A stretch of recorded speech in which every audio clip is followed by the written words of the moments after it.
Y otro de los temas del día y de la semana son los graves incendios forestales que se registran en varios departamentos del país. Vamos a revisar lo que pasa a esta hora en Nariño, donde 4 incendios permanecen activos. El del municipio de Linares es el más grande. David Sánchez nos cuenta cuál es la situación a esta hora, David. Alejandra y televidentes, la situación es muy compleja allí en esa zona del departamento, en Linares, también en su vecino Ancuya, donde la noche de ayer empezó a crecer un incendio que se había presentado precisamente a raíz de los enfrentamientos entre grupos armados que se están dando en zona rural de Linares. Hasta allí no han podido llegar los cuerpos de bomberos de los determinados municipios que están cerca por precisamente el riesgo, pero la situación se ha venido también agravando en Ancuya, un municipio vecino donde ya ha sido trasladado precisamente cuerpo de bomberos desde Pasto, desde Consacá y desde otros municipios para apoyar, porque allí ya 3 personas han resultado heridas, un trapiche más resultó también totalmente consumido por las llamas, 3 personas que estaban combatiendo las llamas allí en Ancuya también resultaron heridas y hasta el momento ese incendio permanece fuera de control. Varias habitantes de la zona han pedido apoyo a las autoridades, de hecho desde la Unidad Departamental de Gestión del Riesgo se ha trasladado más de 20 bomberos de diferentes municipios para apoyar esa extinción. Sin embargo, es necesario el apoyo aéreo debido a la magnitud del incendio. Por otro lado, los sectores productivos también están muy afectados. Esta es una zona que produce azúcar y caña de azúcar y son varias las hectáreas. Calculan que más de 300 hectáreas que ya han sido consumidas y que han consumido también trapiches. 2 trapiches, uno en Linares y otro en Ancuya, ya fueron consumidos por las llamas. Dejan alrededor de 90 familias sin sustento, sin ningún lugar para trabajar y la Gobernación de Nariño ya ha hablado con algunos de ellos, ha anunciado una serie de inversiones para apoyar estos sectores productivos. Sin embargo, la dificultad persiste debido a los fuertes vientos, a las altas temperaturas y a la ausencia de lluvias que sigue ahora en el departamento de Nariño. Los bomberos de todo el departamento están en alerta y se está esperando también apoyo de otras regiones del país, compañeros. Ahí está el drama ambiental, el drama humano y también económico alrededor de estas conflagraciones. También sigue muy compleja la situación en el Tolima, la emergencia más grave que se reporta con relación a esos incendios forestales. ¿Qué nos puede contar? ¿Qué es lo último a esta hora, Esteban Bejarano? Alejandra y televidentes, buenos días. Nosotros los saludamos desde el municipio de Coello, uno de los cerca de 10 municipios que en este momento están registrando alguna conflagración. Son 10 conflagraciones y 8 municipios, hago ahí la precisión. Nosotros estamos aquí en la vereda Potrerillo. Este gran cerro se ha visto en algunos de sus puntos afectado debido a las conflagraciones de los últimos días. Por ejemplo, al fondo ustedes alcanzan tal vez a ver 2 puntos, allá las llamas sobre algunos puntos de esta montaña, esa gran y espesa nube de humo que está sobre esta zona. Estamos aproximadamente en la zona sur de este municipio, muy cerca incluso a la vía que conecta Chicoral y Bagué, en ese mismo sentido. A esta hora de la mañana tenemos un invitado, él hace parte de la comunidad, seguimos del lado de la gente, se trata de Haider Briñez, quien incluso el pasado jueves también tuvo que atender su propia emergencia, su casa, su lote y su cultivo de mango se vio afectado, pero él sigue acompañando y ayudando a mitigar esos incendios. Bienvenido a Noticias Caracol en Vivo y cuéntenos sobre esa labor titánica que ustedes han realizado como comunidad.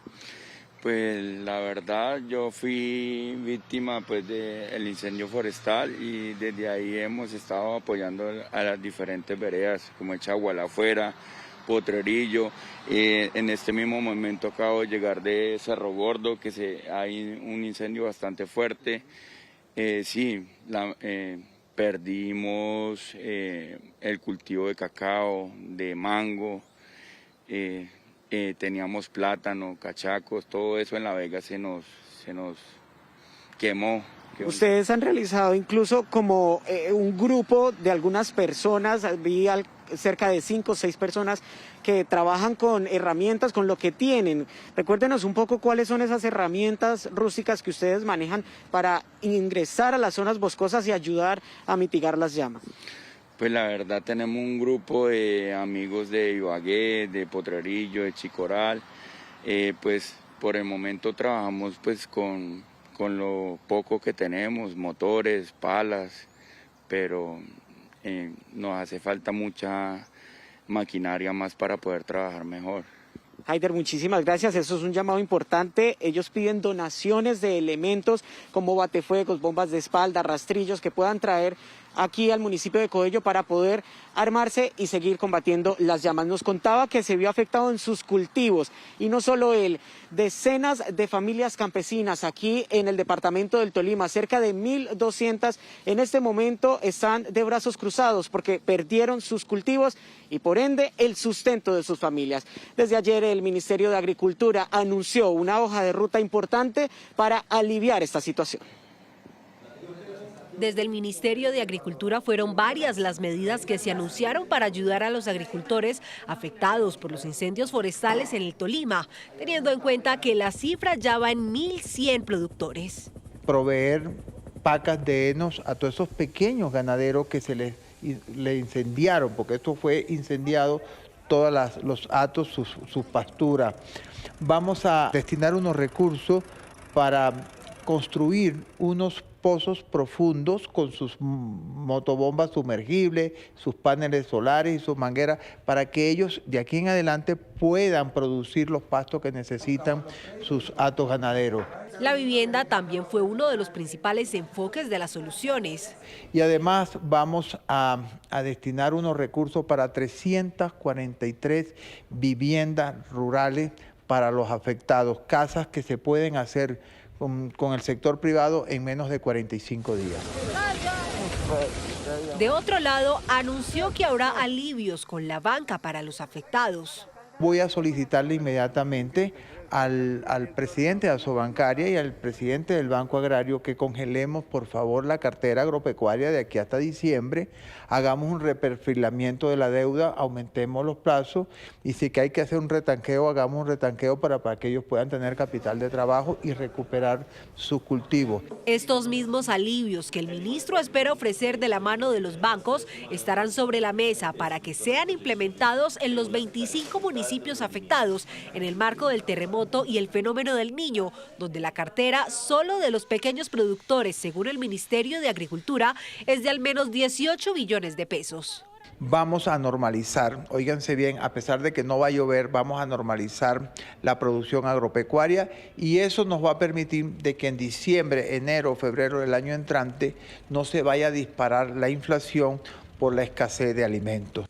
Por ahora, en el departamento del Tolima anunciaron la instalación de una mesa técnica este viernes 28 de agosto, con un delegado del ministerio que dará el lineamiento para ofrecer las soluciones en esa región. Precisamente 6:15 minutos de la mañana tenemos para hablar de este tema de los incendios y por supuesto otros temas más de la coyuntura nacional. El ministro del Interior, Rodrigo Lara. Señor ministro, buenos días. Un saludo muy especial para ti, para todo el equipo de Caracol y para todos los que nos están viendo esta mañana. Ministro, en este momento teníamos hasta anoche, nos acostamos con 9 incendios activos en el departamento del Tolima, concentrados en 7 municipios. La emergencia también en el departamento de Nariño es preocupante. En este momento también hay algunos incendios activos allí. En este momento, ¿cuál es el reporte con el que amanece Colombia? Bueno, con respecto al departamento del Tolima, la Dirección Nacional de Bomberos nos reporta básicamente 4 focos principales en 4 municipios, en Venadillo, en Guamo, en Suárez y particularmente en el municipio de Coello, donde hay varios focos. En el Tolima hay en este momento más de 208 bomberos desplegados, más los equipos de la Defensa Civil, de la Cruz Roja y de las Fuerzas Militares de Colombia con sus capacidades aerotransportadas que operan de noche y de día para apagar estos incendios. Es una situación indiscutiblemente preocupante. En los 2 últimos días, después de haber logrado controlar los focos principales, ha habido una agravación de la situación y incluso en el día de ayer los bomberos tuvieron que combatir fuegos que ponían en riesgo ya viviendas, que ponían en riesgo a poblaciones civiles. Ha sido una lucha inclemente, incesante, pero pues ha colaborado todo el Estado, todas las capacidades que tenemos. Nuestros bomberos son indiscutiblemente héroes y han contado con un apoyo extraordinario de nuestra fuerza pública. Ministro. El mensaje que le dimos a la señora gobernadora, que ha hecho un trabajo extraordinario, el día sábado que estuvimos allí con el director nacional de la policía, es que el Tolima no está solo y que el gobierno nacional está en pie de lucha contra estos incendios. Ustedes han dicho, ministro, usted lo ha denunciado, también el alcalde de Coello lo dijo aquí en Noticias Caracol, se apagan unos incendios, pero los prenden otros. Y digo los prenden porque hay manos criminales detrás de todo esto. ¿Quiénes son? Bueno, en efecto, sí hemos observado básicamente unos patrones de manos criminales en el inicio de estos incendios. Los bomberos, los cuerpos de bomberos pueden detectar cuando un incendio es provocado o acelerado, básicamente por el tipo de llama, por el color, por la altura y al mismo tiempo por el tipo de humo que produce un incendio. Cuando hay acelerantes, es decir, cuando hay combustibles, los colores cambian, la llama crece y el humo es mucho más oscuro que cuando es un incendio, digamos, natural, producto del verano. Y hemos observado ya en estos incendios que hay manos criminales. Suma eso, básicamente, la observación y la denuncia que nos hicieron los alcaldes el día sábado que estuvimos allí con el director de la policía, de que existen muchos testimonios de poblaciones contando cómo llegan hombres en moto y surgen inmediatamente estos incendios. Al mismo tiempo hemos detectado otro patrón. Mientras se incendia Coello, mientras se incendia San Luis, que eso son unos cerros alrededor de un centro de operaciones especiales de la policía, en donde creemos que aquí hubo una acción claramente destinada en contra o para afectar básicamente este centro de operaciones de la policía. Los delincuentes, es decir, los narcoterroristas de las disidencias que operan particularmente en el sur del departamento del Tolima, emprenden acciones armadas, incendian buses, atacan estaciones de policía. Es un patrón. Ellos saben cuál es la voluntad y la determinación de este gobierno para combatir a las organizaciones narcoterroristas y en esta estrategia básicamente delincuencial de ellos, pues incendian al país, incendian municipios para poder o intentar distraer la acción de la fuerza pública, ocupar el uso de los helicópteros y de nuestras capacidades armadas y para que ellos puedan hacer o cometer sus fechorías y sus delitos impunemente. Pero esto claramente ya los tenemos detectados, tomaremos medidas y ellos ya saben en el fondo lo que les viene pierna arriba con este gobierno. Lo que les viene pierna arriba, dice usted. ¿Cómo van a combatir a esos criminales que están, además de que a las autoridades les toca combatir las llamas, ahora le toca combatir a los criminales? Mire, la gente llama y Noticias Caracol ha estado del lado de la gente. Es muy difícil la situación. Se va a desplegar fuerza pública en esas áreas para proteger a la gente y para evitar nuevos incendios. Bueno, Juan Carlos, ayer el presidente de la República dio una instrucción precisa de mayor pie de fuerza y mayor militarización de estos municipios en donde hemos detectado el inicio de estos fuegos criminales, particularmente en Coello, donde la situación ha sido muy crítica. Mire, en el municipio de Ortega también hemos visto acciones criminales que también podrían estar ligadas básicamente a la gran minería criminal, a la gran minería de escala, porque hay una gran minería criminal de escala que está ligada a los grupos narcoterroristas a los que muy pronto vamos a listar y frente a los cuales vamos a desplegar una estrategia legal y jurídica específica para esas organizaciones terroristas. Y allí en estos municipios en donde se están presentando estos fuegos terroristas, pues vamos a mejorar, a fortalecer el pie de fuerza por instrucción precisa del presidente de la República. Nosotros sabemos cuál es el reto que nos ponen estos delincuentes, pero vamos a ser superiores a ellos, los vamos a doblegar y los vamos a someter a la justicia. Ministro, y van a pagar por todas sus fechorías. Usted me acaba de dar pie para hablar de ese otro tema que fue noticia en las últimas horas, el bloque de búsqueda y el trato de sin distinción de todos los grupos delincuenciales como grupos terroristas. Ministro, ¿en qué va a consistir este bloque de búsqueda que ha anunciado en las últimas horas el presidente? Bueno, sobre esto es importante hacer las siguientes precisiones. La primera es que el presidente ha dicho que al terrorista se le tratará como es, como un narcoterrorista, básicamente. Se le va a tratar de esa manera. Y en segundo lugar, es importante precisar que a estas organizaciones narcoterroristas se les va a tratar así porque además nosotros vamos a presentar muy pronto en el Congreso de la República un estatuto antiterrorista. Es decir, vamos a crear un mecanismo, un sistema de lista de organización terrorista en donde vamos a listar a estas organizaciones y el país va a tener básicamente ese sistema donde sabremos cuáles son las organizaciones terroristas. Aquí existe el delito de terrorismo, pero no existe la definición de organización terrorista. Y derivado de esa lista, derivado de esa caracterización de organización terrorista, habrá unas normas especiales. Por ejemplo, un régimen penitenciario especial para esas organizaciones. Unas normas que le permitirán actuar y proceder al Estado conforme al riesgo que ponen estas organizaciones terroristas. También habrán causales de agravación de ciertos delitos. Crearemos el de gran minería ilegal o el de gran minería criminal ligada a organizaciones terroristas y así sucesivamente. Todo lo que tenga que ver con estas organizaciones terroristas tendrá un trato especial, porque cuando uno encuentra un peligro excepcional por parte de organizaciones extraordinariamente criminales, se necesita de unas medidas y unos mecanismos excepcionales para el Estado, que solo aplicarán, y soy preciso, frente a estas organizaciones. ¿De cuántos grupos estamos hablando hoy, ministro? ¿Cuánto usted calcula que va a ir metido en esa lista? Bueno, yo no quiero anticiparme porque, pues, digamos, decir, esto es un proyecto de ley que vamos a presentar y luego habrá un mecanismo de inclusión de esas organizaciones terroristas en dicha lista. Yo lo que le puedo decir es que desde 2006 Colombia tiene una ley que le permite básicamente incluir a organizaciones que han sido declaradas terroristas por otros países como Estados Unidos o incluso por Naciones Unidas o por países de la Unión Europea.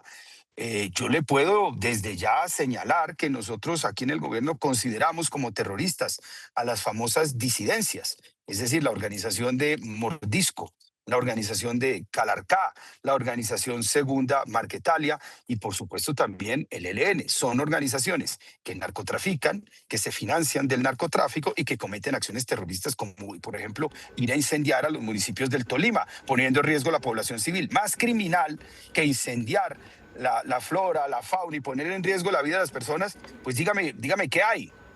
Ese proyecto de estatuto antiterrorista que usted está anunciando hasta ahora, ¿podría también el tema sobre la mesa de capturas, de allanamientos? ¿No resulta eso un poco peligroso? En otros momentos se ha intentado, ministro. No es el primer estatuto que se intenta en el país. Lo que pasa es que es un estatuto que procederá únicamente contra organizaciones que estén allí listadas. Y naturalmente nosotros somos respetuosos de la Constitución y de la ley. Nosotros, digamos, no vamos a crear un régimen especial aplicable a cualquier colombiano, sino únicamente al que esté vinculado y que esté debidamente corroborado y probado por la justicia con estas organizaciones criminales. Es decir, aquí no estamos ante unas medidas de excepción, estamos básicamente ante unas acciones precisas contra 3 o 4 organizaciones que serán allí listadas como terroristas. Ese es el mecanismo con el que se procede en la mayoría de las democracias más serias y más maduras. Tanto en Estados Unidos como en Europa, parten de un sistema de lista de organización terrorista, de definición de organización terrorista, y se derivan de allí medios especiales contra estas organizaciones. Por ejemplo, tiene que haber un régimen penitenciario especial contra estas organizaciones. Aquí, a diferencia del gobierno Petro, en donde subían a tarimas a estos terroristas y hacían política con ellos mediante el voto fósil, aquí los vamos a combatir, porque estas son personas que combaten, que martirizan, que persiguen, que matan, que asesinan a colombianos inermes, indefensos, que les incendian sus fincas, les incendian sus municipios. Pues yo no veo por qué nosotros tendríamos que aflojar y tratarlos con guantes de seda cuando ellos se portan como lo que son, como unos narcoterroristas. Ministro, en ese mismo Consejo de Seguridad donde el presidente anuncia esta y otras medidas, pues hombre, le tengo que hablar de una que ha generado mucho ruido en las últimas horas, y es el trato que va a tener este gobierno con la migración irregular. el presidente de la República ha ordenado la deportación inmediata de los migrantes que estén delinquiendo, pero también los migrantes que estén en condición irregular. ¿Esto cómo va a funcionar, ministro? Bueno, lo que pasa es que Colombia no puede convertirse, como ha ocurrido en el pasado, en un punto de paso de redes criminales de trata de personas. La trata de personas no es solamente utilizar, instrumentalizar a mujeres jóvenes para llevarlas a redes de prostitución en el exterior, que ese es un asunto que nosotros administramos o combatimos en el Ministerio del Interior y frente al cual vamos también a desplegar acciones muy concretas. La trata de personas es también el negocio ilícito del tráfico de personas para las migraciones, como hemos visto básicamente en el paso del Darién. Allí organizaciones también narcoterroristas, porque usted sabe que los narcoterroristas se meten en todos los delitos, en todas las actividades ilícitas que puedan encontrar, pues convirtieron en lucro y en un negocio el paso de migrantes por el Darién hacia los Estados Unidos. Colombia no puede convertirse en el punto de paso, en el punto de llegada de migrantes de muchas partes del mundo para que crucen el Darién pagándole a los delincuentes y después lleguen a Centroamérica y después a Estados Unidos.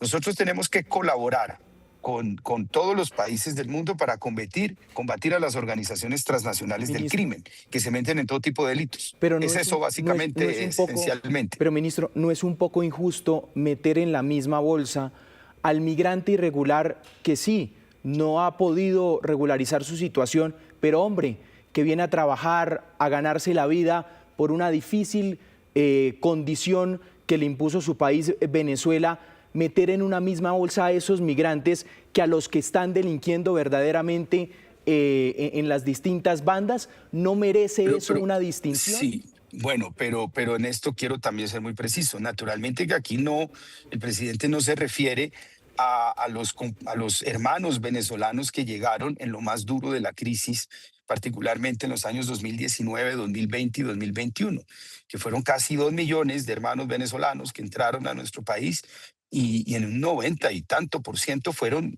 perfectamente regularizados y recibieron básicamente un trato de hermandad y recibieron un régimen o fueron objeto de un régimen legal que les permitió regularizarse y acceder a los servicios públicos y acceder a los servicios sociales del Estado como cualquier colombiano.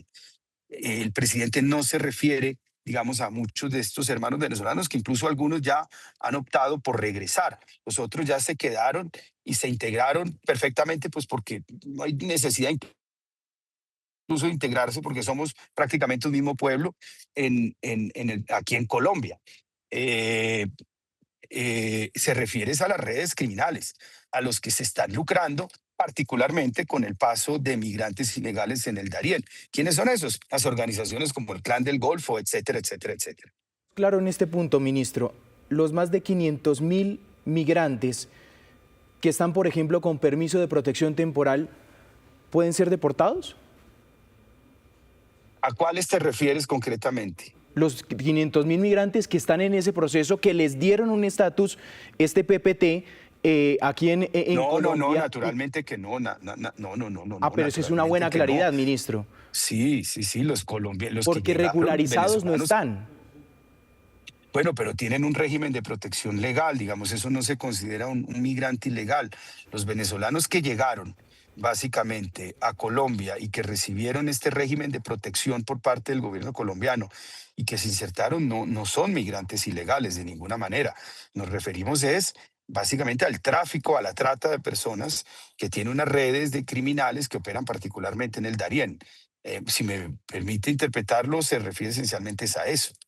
Ministro, al hombre de la política, ¿cómo no preguntarle de la política? Hoy se elige el Consejo Nacional Electoral, los 9 miembros del Consejo Nacional Electoral por parte del Congreso de la República. ¿Qué alineamientos espera el gobierno para ese CNE que tanto ha sido criticado en muchas ocasiones por eso, porque se libra un pulso dentro del mismo para tomar o no definiciones, señor? Bueno, nosotros hemos sido, Juan Carlos, muy respetuosos de la autonomía del Congreso de la República en la toma de sus decisiones. A nosotros nunca nos ha interesado tener ni un contralor de bolsillo ni un Consejo Nacional Electoral de bolsillo. Lo que nos interesa es que estas personas, estos cargos que se eligen en el Congreso de la República surjan de la mayoría, digamos, de partidos afines o de partidos que han optado por ser coalición de gobierno o cercanos al gobierno. A mí me gusta el esquema, un esquema claro y nítido desde el punto de vista ideológico, un esquema gobierno-oposición. Nosotros respetamos básicamente al pacto histórico en su ejercicio de la oposición, les ofrecemos todas las garantías para que la ejerzan, pero eso es un bloque, y luego hay un bloque mayoritario, porque nosotros hemos dicho que nos interesa tener una mayoría para poder hacer sobre unas reglas de transparencia y por encima de la mesa. ¿Cuál es el llamado? Que esta mayoría pueda conformar un bloque también y elija básicamente a esa mayoría de miembros del Consejo Nacional Electoral. En segundo lugar, nosotros también entendemos que el Consejo Nacional Electoral se conforma de planchas que surgen de los partidos políticos. ¿Qué les pedimos a los partidos políticos? Que escojan a personas probas, honradas y que hagan valer básicamente y respetar la ley y la Constitución. Ese es el llamado que nosotros hacemos partiendo de un principio de colaboración armónica, pero de respeto a la soberanía y la autonomía del Congreso de la República. Ministro, voy a tomarme el atrevimiento de hacer esto. Es una última, porque voy a retroceder de tema. Me quedo sonando aquí lo de la migración. Y he escuchado también en redes sociales, y hagamos claridad, ministro, en Colombia, por ejemplo, ¿ustedes van a crear el ICE colombiano? No, que yo tenga conocimiento, no. No he oído que eso sea un propósito. Es que el problema nuestro es más específico, es un problema de redes criminales que operan en determinados puntos de nuestra geografía y que hacen trata de personas. Entonces, por ejemplo, el paso del Darién, que es un paso muy delicado, pues la gente necesita, los migrantes ilegales que vienen de todas partes del mundo, llegan a Bogotá o llegan a Medellín y llegan después al Darién y desde allí redes de criminales, de coyotes, los cruzan cobrándoles una cantidad de dinero. ¿Para qué? Para hacer tráfico ilegal de personas. Eso es lo que se va a combatir. El problema aquí no es de millones de personas que han llegado indocumentadas a vivir en Colombia. No, ese no es el problema. Colombia es más, es un país expulsor, lamentablemente, de muchos compatriotas que se van a vivir a otra parte. Tuvimos la excepción, básicamente, que fue la llegada de hermanos venezolanos. El problema nuestro es de este tipo de redes criminales y para eso las capacidades actuales de la Policía Nacional son más que suficientes. 6:34 minutos de la mañana, el ministro del Interior, Rodrigo Lara, hablando sobre distintos temas. Ministro, ha sido usted muy amable. Gracias por estos minutos. A ustedes, muchísimas gracias. Muy amables. Que estén muy bien.